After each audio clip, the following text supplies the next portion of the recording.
Le loup et le chasseur. Fable numéro 27 du livre 8e des Fables de Jean de La Fontaine. Un enregistrement de Jean Lambert pour LibriVox.org. Le loup et le chasseur. Fureur d'accumuler, monstre de qui les yeux regardent comme un point tous les bienfaits des dieux, te combattrai-je en vain sans cesse en cet ouvrage? Quel temps demandes-tu pour suivre mes leçons? L'homme, sourd à ma voix, comme à celle du sage, ne dira-t-il jamais « C'est assez, jouissons ». Hâte-toi, mon ami, tu n'as pas temps à vivre. Je te rabats ce mot car il vaut tout un livre. Jouis. Je le ferai. Mais quand donc? Dès demain. Eh, mon ami, la mort te peut prendre en chemin. Jouis dès aujourd'hui. Redoute un sort semblable à celui du chasseur et du loup de ma fable. Le premier de son arc avait mis bas un daim. Un faon de biche passe, et le voilà soudain compagnon du défunt. Tous deux gisent sur l'herbe. La proie était honnête, un daim avec un faon.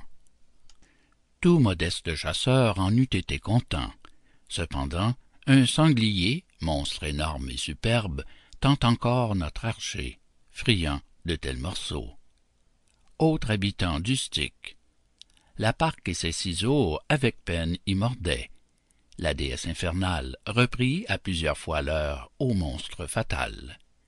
De la force du coup pourtant, il s'abattit. C'était assez de bien. Mais quoi?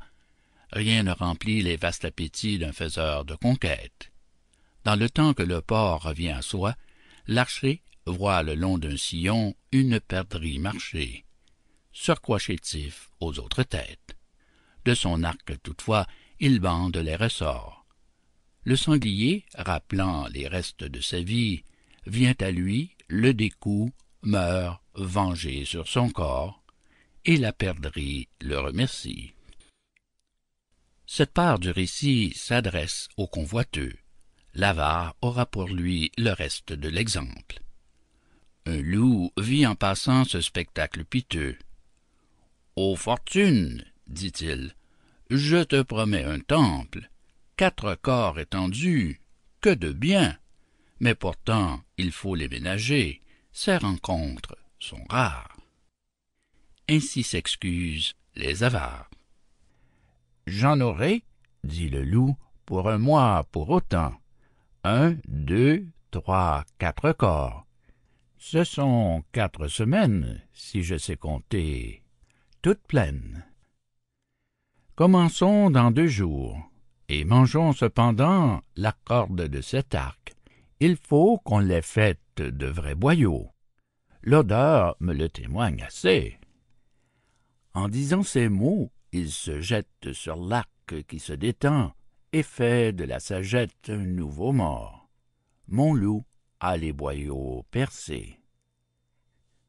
Je reviens à mon texte. Il faut que l'on jouisse. Témoin, ces 2 gloutons punis d'un sort commun. La convoitise perdit l'un, l'autre périt par l'avarice. Fin de Le loup et le chasseur. Fable 27 du livre 8e des Fables de La Fontaine. Fin de Fables de La Fontaine, livre 8e. Cet enregistrement appartient au domaine public.